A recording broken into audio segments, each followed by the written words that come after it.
Chapter 16. Important Confession. Ha-Ha pulled a scimitar from his inside coat pocket. Before he might have a chance to use it, Nancy grabbed his arm and yanked it upward. "Gah! Gah!" the man gurgled. The scimitar fell to the floor.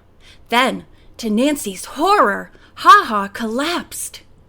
"What'd you do?" the tailor cried, getting up from his chair and rushing over.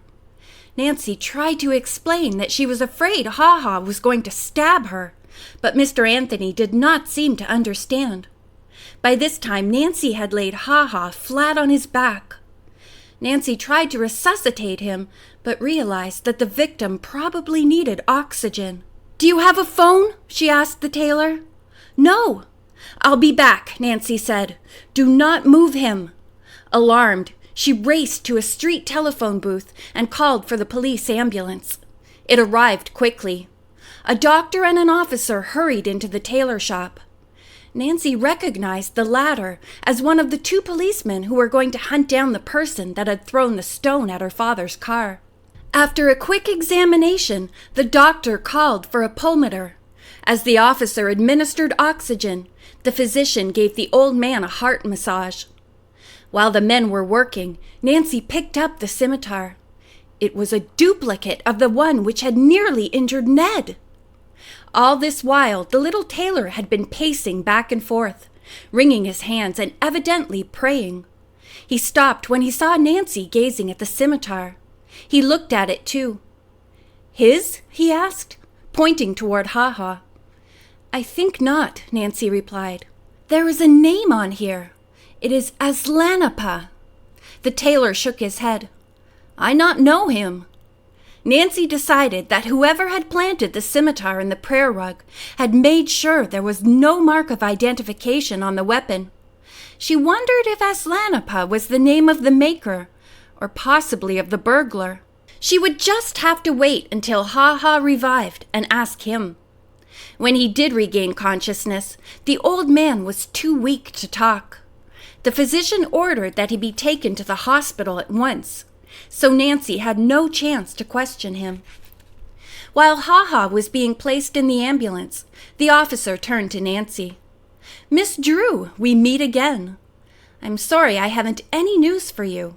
We didn't find any witnesses to the rock incident, much less suspects." Nancy had assumed as much. She showed the officer the scimitar and pointed out the name on it. She then explained it had been in Mr. Hyde's possession. "It's a duplicate of the one which was left at my house by an unknown intruder," she said.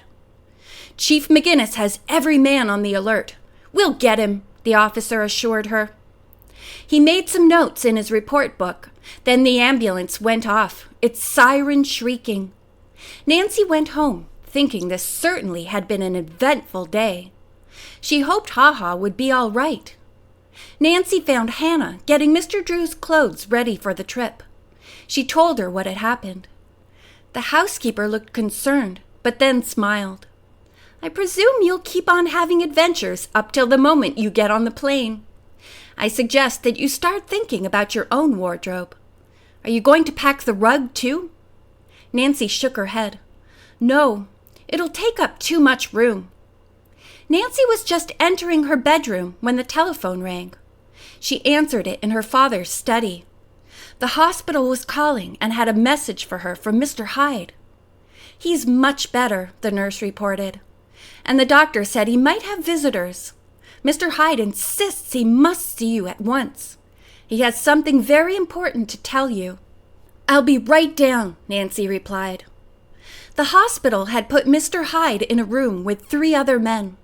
The old man motioned her to come close to his side. "What I got to say to you is private," he whispered. "I wanted you to know you weren't to blame for what happened to me. I often get these heart spells." "I'm sorry about that," Nancy murmured. Ha-Ha went on. "Mostly I wanted you to know I wasn't going to hurt you. When you mentioned the scimitar, I just wanted to show you the one I had." "Where did you get it?" Nancy asked. "Mr. Hyde said it belonged to a man named Aslanapa. I call him Nappy for short. He left it with me to sell." "Who is he?" Nancy asked quickly. "Nappy is the cousin to Eric I told you about, but Eric don't pay him no mind. He don't like him or trust him." "Why?" Nancy's mind teemed with questions. If it was true that Tunay and his cousin did not get along, then why hadn't Eric admitted he had a double? Why hadn't he told her about his evil cousin? Was Eric afraid of his cousin, or perhaps involved in the scheme after all? Ha-Ha said he did not know why Eric distrusted his cousin. Nappy seemed all right to him. "He makes master keys and scimitars. Pays me a good commission for selling them." Ha-Ha heaved a great sigh. "I guess it ain't right at that, and I want to tell you I ain't going to do it no more." "If it's not legitimate, I'm glad to hear you're giving it up," said Nancy. "Tell me, where does Aslan Appa live?" "I don't know, and that's honest," said the wizened Mr. Hyde.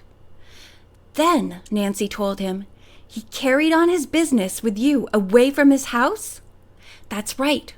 We made all the exchanges in the tailor shop.